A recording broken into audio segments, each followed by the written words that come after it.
안녕하세요. 크립토TV입니다. 이번 시간에는 이더리움이 상품이다 라고 분명히 밝혀주신 CFTC 위원이 있습니다. 이번 내용을 인터뷰 형식으로 한번 살펴봅니다. CNBC에서 크립토월드라고 하는 프로그램이 새롭게 생겼습니다. 이때는 5월 2일자 방송이네요. 자, 이분의 이름은 골드 스미스 로메로라고 하는 분이고요. 자, 이분이 5월 2일 이렇게 인터뷰를 했습니다. 자, 사회자가 묻습니다.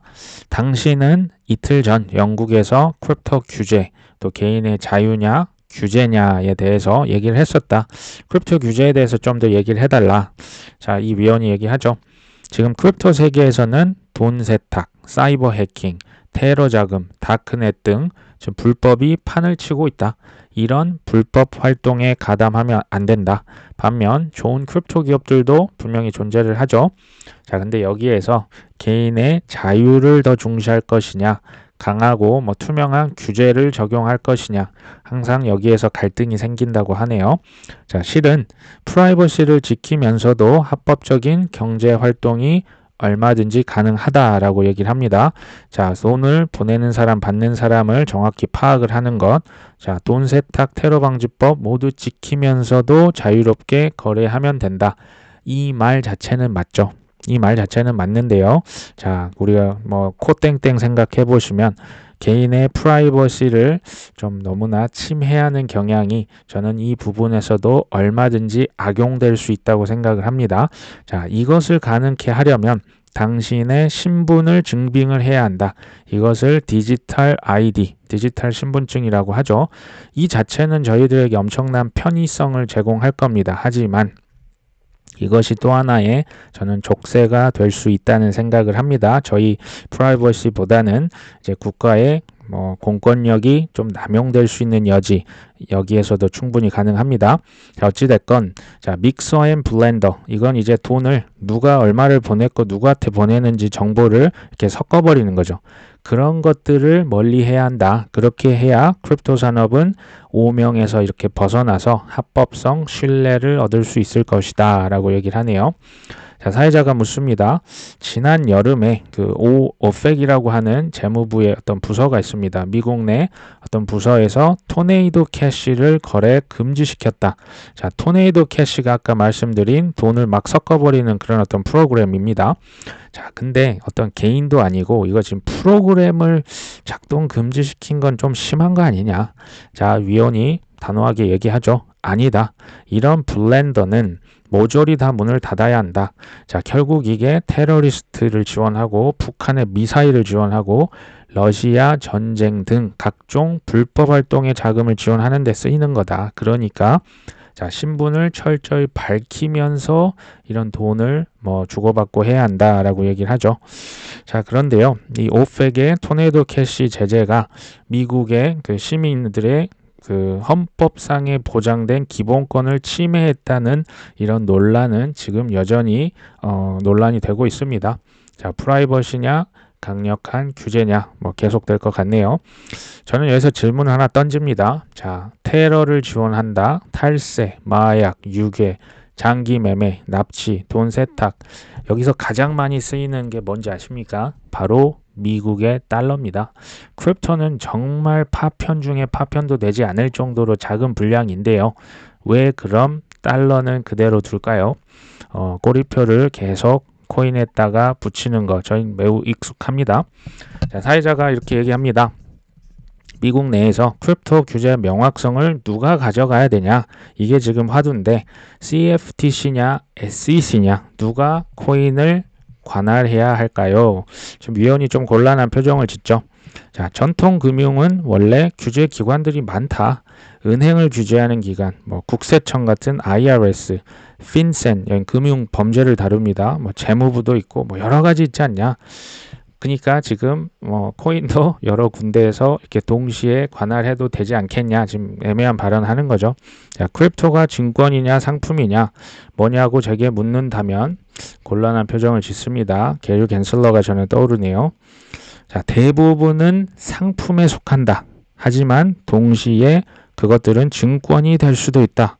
이게 지금 무슨 소리입니까? 눈으로 보고 있지만 글쎄요. 자, 어떤 A코인이 CFTC 관할에 놓인 상품이라고 생각을 해보자. 그렇다고 해도 SEC가 갑자기 튀어나와서 증권법을 들이대고 A코인을 증권이라고 선언한다면 그것은 상품이 아니라 증권이 될 수 있다. 실제 상품인데도 증권이 될 수 있다. 이게 무슨 말인지 잘 모르겠습니다. 그리고 한마디 더 덧붙이죠. 이 결정은 SEC가 내려야 하는 사항이지 우리가 할 일은 아니다. 저는 이게 이제 고도로 SEC의 역할을 제대로 해야 하는데 못하고 있다라고 좀 돌려깎고 있고요. 그리고 지금 이 규제 불명확성의 책임 역시도 자기가 아니라 SEC가 가지고 있다라는 약간 저는 면피성 발언이 아닌가 싶습니다. 자, 누군가 내게 이 코인이 증권이냐 상품이냐 묻는다면 나는 이 코인의 정확한 용도를 물어볼 것이다. 증권은 그게 뭐냐가 중요한 게 아니고 그 대상의 어떤 제3자와의 어떤 약속, 노력에 의해서 좀 가격이 올라가냐 안 올라가냐가 중요할 수 있다. 이게 이제 하위 터스트라고 해서 저기 뭐 리플 SEC 소송의 주요 관점 중 하나죠. 자, 사회자가 갑자기 튀어듭니다. 자, 이더리움 얘기를 좀 해볼까요? 자, 이더리움은 그 채굴 방식에서 지분 증명 방식으로 전환이 됐죠. 자, 예치하면 이자도 받고요. 플랫폼의 기능, 뭐 여러 가지 기능이 있다. 자, 이제 이더는 상품입니까? 증권입니까? 뭐 청문회는 아닙니다. 이제 방송에서 좀 더 편안한 자리인데요. 이 질문을 사회자가 던지죠. 자, 이런 것들이 CFTC의 생각에 변화를 주진 않았냐? 원래 이제 상품이라고 주장을 했었는데 뭐 이자를 준다고 하니까 그럼 증권 아니겠냐? 지금 이렇게 좀 민감한 질문을 합니다. 자, 위원이 이더는 확실히 상품이라고 생각합니다. 라고 뭐 단호하게 얘기를 합니다.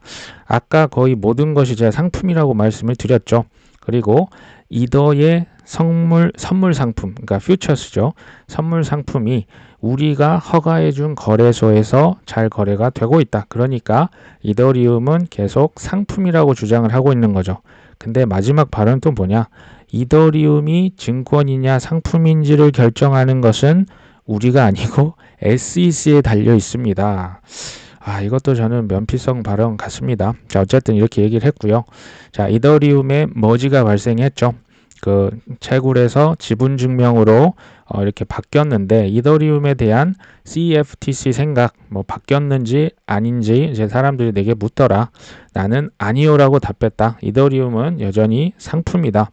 실은 이더리움이 어디에 쓰이는지 살펴봐야 하는데 지금은 뭐 애매하게 답하면 안 되죠.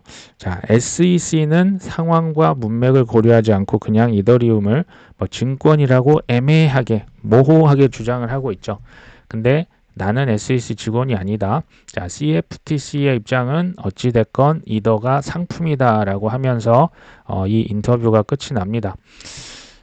또 한 명의 전 CFTC 위원을 또 인터뷰한 영상을 제가 찾았고요. 이분은 현재는 뭐 크립토 업계의 가장 큰 헤지 펀드죠. 안드레슨 호로위츠, 뭐 A16Z의 임원으로도 지금 현재 일을 하고 있습니다. 자, 크립토 규제에 대해서 또 한마디 해주시죠 라고 얘기를 하네요. 전 위원이 우리는 항상 규제 명확성을 요구했다. 자, 규제 명확성이 없으니 나쁜 악당들이 정말 이 업계에 물을 다 흐려놨다. 뭐 FTX, 뭐 테라루나 얘기합니다. 자, 우리는 투자한 크립토 기업들에게 규제를 매우 보수적으로 접근할 것을 요구한다. 자, 우리는 규제기관이 제 역할을 잘 수행할 수 있다면 누가 관할권을 가지든 난 관계없다. 하지만 SEC에게서 현재 좋은 모습을 찾아볼 수는 지금 없는 상황이다 얘기를 하죠. 자, 1940년대 법을 지금 새롭게 태어난 신생 이 크립토 산업에 적용을 하면서 이 업계 지금 다 죽이고 있다라고 얘기를 합니다. CFTC는 이더리움을 상품이라고 확실하게 이렇게 정리를 했죠. SEC는 끝까지 말 안 하고 있습니다. 자, 규제의 불명확성, 그 이유가 뭘까요? 리플의 소송뿐만이 아니고요. 지금 비트코인, 뭐 현물 ETF, 그리고 이제 ISO 2002 이거는 뭐 디지털 자산의 전 세계 고속도로를 까는 뭐 이런 작업이라 보시면 돼요. 글로벌 표준을 만드는 건데요. 이것의 최종 데드라인도 2025년입니다. 자, 미국의 지금 그 크립토 관련 법안 3종 세트가 지금 국회에 올라가 있는데요. 지금 통과를 안 시키고 있습니다. 계류가 되고 있죠. 자, 유럽에서 미카 법안 통과를 시켰는데요. 시행은 좀 뒤로 많이 늦춰졌습니다. 자, BIS라고 하는 중앙은행의 중앙은행이죠. 자, 은행들은 자기 자본의 2% 미만으로 코인을 사세요라고 제안을 했는데요. 자, 이 어떤 시행일도 우연일까요? 25년입니다. 한국에서도 세금 지금 안 내고 있죠. 25년부터 세금을 냅니다. 제가 몇 개만 좀 찾아봤는데요. 자, 유럽에서 첫 가상자산법 미카라고 하는 게 통과가 됐습니다. 이게 지난 4월 21일자 기사인데요. 재밌는 건 4월에 통과가 됐는데요. 시행은 언제입니까? 내년 6월입니다. 내년 6월이면 지금 24년을 말하는 거죠. 그런데요, 저는 이제 개인적으로 24년 6월보다 훨씬 더 뒤로 늦춰줄 수 있다고 생각을 합니다. 24년 말이 될 수도 있고요. 25년 저는 넘어갈 수 있다는 생각합니다. 개정도 해야 되고요. 공청회도 하고요. 이게 시대에 뒤떨어졌다고 해서 또 바꾸기도 할 겁니다. 미국의 바이든 대통령은 지금 코인에 채찍 들고 있죠. 자, FTX 봐라. 지금 은행들 코인 했던 지금 은행들 다 망한 거 아니냐. 저는 이게 시간을 의도적으로 계속 지연을 시키고 있는 게 아닐까라는 생각이 듭니다. 자, 이런 기사도 이제 잘 보셔야 되는 게 백악관 경제자문위에서 바이든이 암호화폐 채굴의 징벌적 과세를 검토한다. 자, 징벌적 과세를 검토한다고 합니다. 지금 과세를 하는 게 아닙니다. 자세히 읽어보시면 공화당이 다수를 차지하고 있는 하원이 이 과세안을 수용하지 않을 가능성이 있다. 계속 뭔가 안 좋은 뉴스 겁을 주고요. 코인 관련하면 사기고 돈 세탁이고 테러리스트고 이게 익숙하시죠? 이젠 익숙합니다. 자, 국제결제은행에서 암호화폐를 은행이 이제 자기 자본의 2% 미만으로만 샀으면 좋겠다. 너희들 코인 좀 많이 안 샀으면 좋겠어. 실은 1%였습니다. 근데 2%로 지금 늘렸죠. 이것을 2022년 12월에 승인을 했는데요. 시행이 언제입니까? 무려 25년 1월 1일입니다. 글쎄요, 25년으로 뭔가 이게 다들 좀 맞춰져 있다는 생각을 글쎄요, 저는 지울 수는 없을 것 같아요. 자, 규제의 불명확성, 소송, 비트코인 현물, 자, 이런 모든 것들이 글쎄요, 좀 많이 지금 당장 올해나 내년 이게 깨끗하게 좀 거칠 것 같지는 않습니다. 여기서 이제 저의 결론인데요. 철저하게 짜여진 그들의 시간표가 있다는 생각이 듭니다. 규제가 그게 리플이 XRP가 규제 증권이냐 아니냐가 미국 최고의 법대를 나오신 분들 엘리트들이 2년 반 3년씩 소송을 할 일입니까? 아닙니다. 자, 하지만 우리가 이왕 기다려야 한다면 알고 기다리는 게 낫겠죠. 알고 기다리자는 차원에서 이번 영상 준비해 봤습니다. 오늘도 끝까지 시청해 주셔서 감사합니다.